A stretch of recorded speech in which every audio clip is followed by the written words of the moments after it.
Good morning students. Last time मैंने आपको बताया था एक क्या कहते हैं एक अनंत लंबाई के चालक तार के कारण वैद्युत क्षेत्र की तीव्रता यानी intensity of electric field infinite uniform charge wire.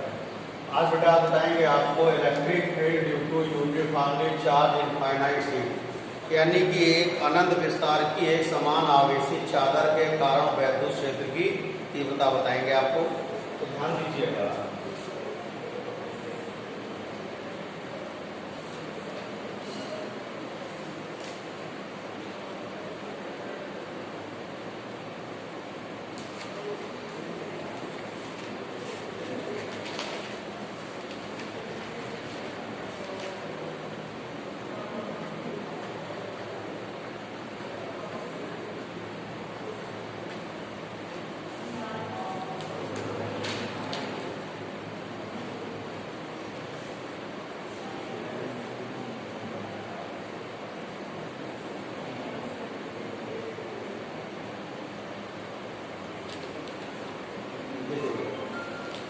मान लीजिए एक अनंत विस्तार की एक समान आवेशित चादर है, इसके कारण हमको वैद्युत क्षेत्र की तीव्रता ज्ञात करनी है। इसके लिए हम एक सिलेंड्रिकल गॉसियन सरफेस ड्रा कर लेते हैं। We consider uniformly charge infinite sheet, we find the electric field due to sheet, we draw a cylindrical Gaussian surface. Cylindrical Gaussian surface, जैसा कि आपको मालूम है, due to positive charge intensity of electric field क्या होती है, outside of the charge, यानी धन आवेश तीव्रता क्या होती है, आवेश से बाहर की। तो यहाँ पर तीव्रता की यानी डायरेक्शन ऑफ इलेक्ट्रिक फील्ड ये होगा, इधर भी डायरेक्शन ऑफ इलेक्ट्रिक फील्ड ये होगा। अब ये जो प्लेन देख रहे हैं बेटा, इसके ड्यू टू एरिया वेक्टर ये होगा डीए, और ये प्लेन देख रहे हैं तो इसके ड्यू टू एरिया वेक्टर यानी क्षेत्रीय सदिश होगा ये, क्योंकि आपको मालूम है कि एरिया वेक्टर जो होता है वो प्लेन के परपेंडिकुलर होता है, यानी तल के क्या होता है, लंबवत होता है। अब ये जो सरफेस देख रहे हैं, इस सरफेस का एरिया वेक्टर का डायरेक्शन ये होगा।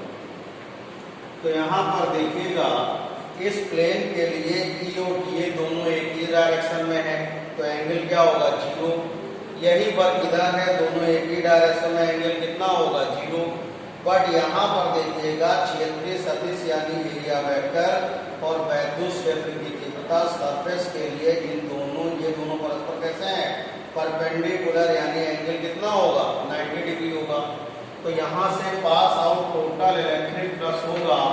यहाँ पर देखिए एक प्लेन ये है, एक प्लेन ये, दूसरा सरफेस, जैसे मान लीजिए ये है, तो एक प्लेन ये हो गया, एक प्लेन ये हो गया, एक सरफेस हो गया। तो इन तीन प्लेस से ही इलेक्ट्रिक फ्लक्स पास होगा, चौथा कोई प्लेस नहीं है। तो यहाँ पर देखेंगे आप, आई इक्वल टू होएगा close integral plane E dot D plus plane E dot D plus surface E dot D. अब देखिए प्लेन में दोनों में ही एंगल कितना बनना है बेटा, 0 डिग्री बनना है। एंगल 0 डिग्री बनना है, इसका मतलब क्या हो गया, E D A cos 0 plus plane E D A cos 0 surface E D A cos 90। अब ये कितना हो गया आपके पास, 0 डिग्री का मतलब 0 का 0 वैल्यू 1 होती है।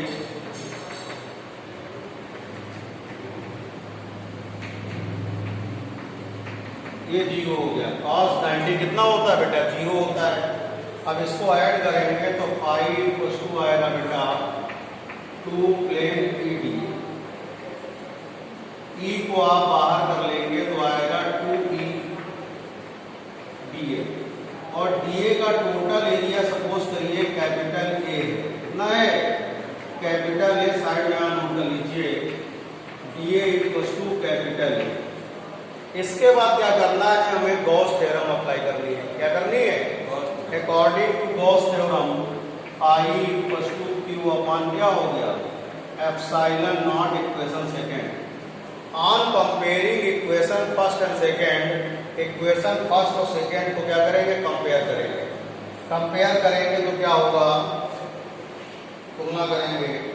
2EA इक्वल टू आएगा आपके पास Q upon epsilon not, E बराबर आएगा Q upon 2A epsilon not. अब Q अपॉन A कितना होता है बेटा, सिग्मा होता है, सिग्मा अपॉन 2 एप्सिलॉन नॉट। यही है आपका अनंत विस्तार की चादर के कारण वैद्युत क्षेत्र की तीव्रता, यानी intensity of electric field due to infinite sheets uniformly sheet charge. एक बार फिर समझेंगे, हमें एक समान आवेशित चादर के कारण वैद्युत क्षेत्र की तीव्रता ज्ञात करनी है, यानी electric field due to uniformly charge infinite sheet. तो इसके लिए मैंने इनफाइनाइट यानी अनंत विस्तार की चादर कंसीडर कर ली। यूनिफॉर्मली चार्ज एक समान आवेशित है, और एक गॉसियन सरफेस ड्रा कर लिया, सिलेंड्रिकल गॉसियन सरफेस ड्रा कर लिया।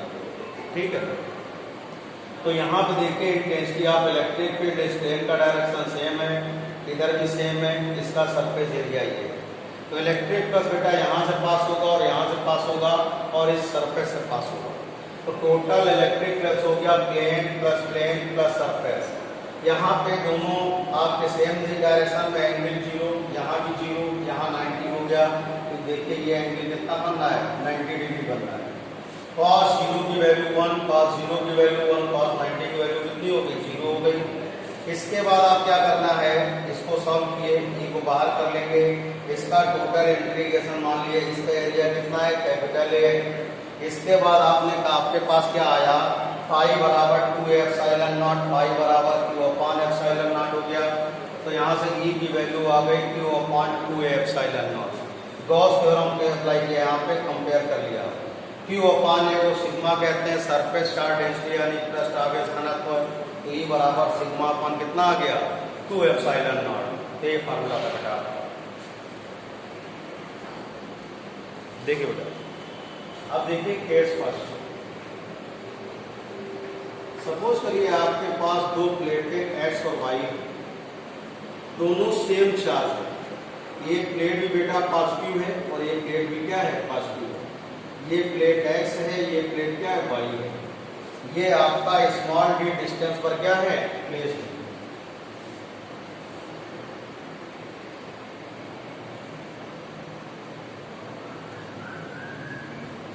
अब हमको करना क्या है बेटा, इस पॉइंट पर, इसके आउटर पर, इसके वाय बिंदु, इसके वाय बिंदु और इसके इनसाइड यानी कि मध्य बिंदु पर बीच में आपको इंटेंसिटी ऑफ इलेक्ट्रिक फील्ड क्या करनी, फाइंड करनी है, वैद्युत क्षेत्र की तीव्रता ज्ञात करनी। आपको हम बता चुके हैं intensity of electric field due to positive charge outside of the charge या अवे फ्रॉम द चार्ज। ठीक, और ड्यू टू नेगेटिव चार्ज क्या होता है, इनसाइड द चार्ज या टुवर्ड द चार्ज। तो ध्यान दीजिएगा, ये पॉजिटिव है, इसके ड्यू टू इंटेंसिटी कितना E1 है, इसके ड्यू टू कितना E2 है। तो इसके ड्यू टू पॉजिटिव क्या होगा, E1 ये है। ए भी पॉजिटिव है, इसके ड्यू टू डायरेक्शन क्या होगा, E2 ये होगा। अब ये प्लेट है, इसके ड्यू टू आउटसाइड आपका ये आएगा और इसके ड्यू टू क्या होगा, आउटसाइड आपका ये आएगा। इस पॉइंट पर इसके ड्यू टू आउटसाइड E1 ये होगा, इसके ड्यू टू आउटसाइड क्या होगा, E2 ये है। बस समझ में आ गया। अब ए पॉइंट पर देखिएगा, ए पॉइंट पर दोनों सेम डायरेक्शन में है, तो E1 प्लस क्या आ जाएगा, E2 आ जाएगा, क्योंकि दोनों सेम डायरेक्शन में यानी ऐड हो जाएगा। E बराबर होता है सिग्मा अपॉन 2 एप्सिलॉन नॉट, अभी मैंने आपको बताया। तो E A बराबर कितना होगा, 2 sigma upon 2 epsilon not. E A बराबर आएगा सिग्मा अपॉन एप्सिलॉन नॉट। अब देखिएगा बी पॉइंट के लिए दोनों अपोजिट डायरेक्शन में है, तो E1 माइनस कितना हो गया, दोनों अपोजिट डायरेक्शन में है। आप यहाँ पर देखिएगा दोनों अपोजिट डायरेक्शन में तो क्या हो गया, यहाँ पर दोनों माइनस होगा, तो sigma upon 2 epsilon not, sigma upon 2 epsilon not cancel हो गया। EB इक्वल टू कितना आ गया, 0। अब बेटा सी पॉइंट भी देखिए, सी पॉइंट पर भी दोनों सेम डायरेक्शन में है। किस डायरेक्शन में है? सेम डायरेक्शन में है। तो EC बराबर आ गया E1 प्लस U2।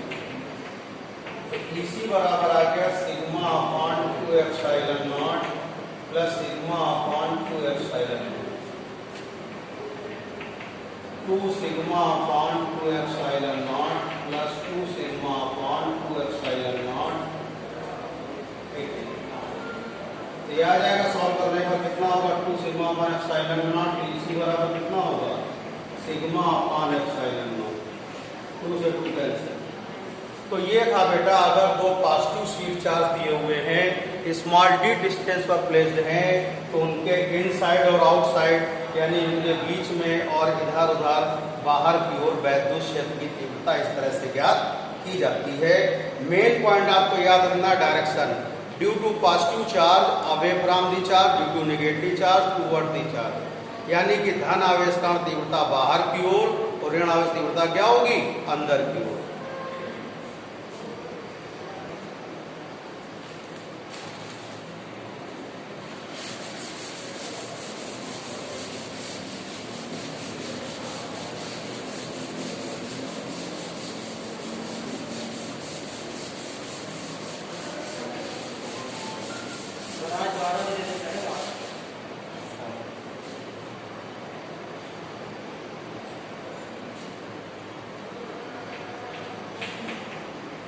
सेकेंड बेटा,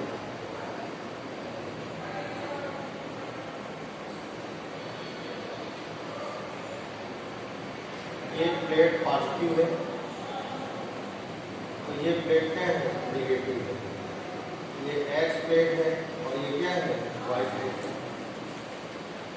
और ये A बिंदु है, A पॉइंट है, ये B पॉइंट है और ये C पॉइंट है। इसके due to intensity of electric field E1 है और इसके ड्यू टू कितना है? E2 है। तो ध्यान दीजिएगा डायरेक्शन में, ये पॉजिटिव है तो इसके लिए आउटसाइड आपका ये हो, ये नेगेटिव है तो इसके लिए इनसाइड E2 ये हो। ये देखिए पॉजिटिव तो E1 का डायरेक्शन आपका आउटसाइड ये हो गया, ये आपका E2 है, E2 है नेगेटिव है तो इनसाइड होगा चार्ज के नेगेटिव चार्ज E2। इस पॉइंट पर पॉजिटिव E1 क्या हो गया? आउटसाइड, और ये क्या हो गया? नेगेटिव क्या हो गया आपका? इनसाइड। तो बेटा डायरेक्शन निकालना समझ में आया? डायरेक्शन ये पॉजिटिव है तो इसके ड्यू टू E1 आउटसाइड, ये नेगेटिव है तो इसके ड्यू टू क्या हो गया? इनसाइड, यानी इसके कारण बाहर, इसके कारण क्या हो गया? अंदर। बी पॉइंट पर ये इसके ड्यू टू आउटसाइड यानी बाहर की ओर, ये नेगेटिव इसका इनसाइड यानी कि इसके अंदर की ओर। इस पॉइंट पर ये E1 positive outside, E2 negative inside, यानी इसके कारण यहाँ बाहर की ओर, इसके कारण क्या होगा? अंदर की ओर। अब आइएगा ए बिंदु पर अगर निकालते हैं, सेम अपोजिट डायरेक्शन में है तो E1 माइनस कितना हो गया? Sigma upon 2 epsilon not minus sigma upon 2 epsilon not. तो EA बराबर कितना हो गया भैया? 0। बी पॉइंट पर देखिएगा दोनों सेम डायरेक्शन में है तो E1 प्लस E2 आएगा, यानी दोनों क्या करेंगे? जुड़ जाएंगे। तो यहाँ से EB बराबर आएगा आपके पास sigma upon 2 epsilon not plus sigma upon 2 epsilon not. EB equals to 2 sigma upon 2 epsilon not. तो EB बराबर आ गया आपके पास sigma upon epsilon not. C point पर देखिएगा EC equals to opposite direction में E1 minus E2, sigma upon 2 epsilon not minus sigma upon 2 epsilon not. EC equals to कितना हो गया? 0। तो देखिए बेटा, ए बिंदु पर तीव्रता आपकी क्या कहते हैं? 0 आएगी। बी बिंदु पर सिग्मा अपॉन एप्सिलॉन नॉट और सी बिंदु पर कितनी होगी? 0। Thank you.